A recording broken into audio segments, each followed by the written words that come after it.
Thank you. Ano ba itatawag namin sa'yo? Echo o Quezon? Ano na lang? Echo na lang. Jericho or Mr. Pogi, 1996. Nabanggit mo yung Mr. Pogi. Ano, 1996 yun, no?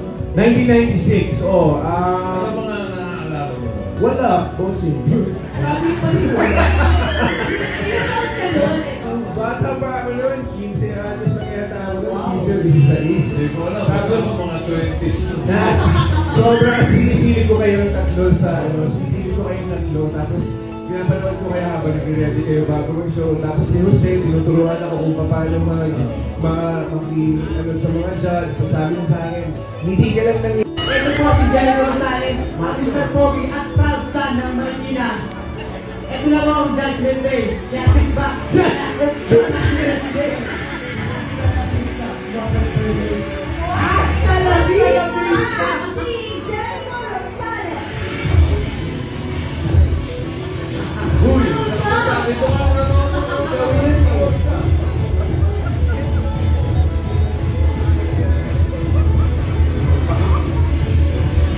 15 years old ka lang na.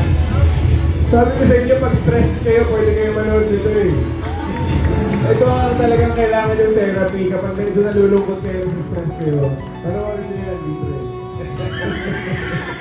Dito yan.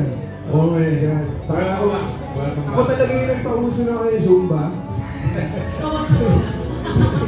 Hasta la vista! Nanonood kasi ako ng mga Arnold Schwarzenegger, yung pa yung mga bukabulan.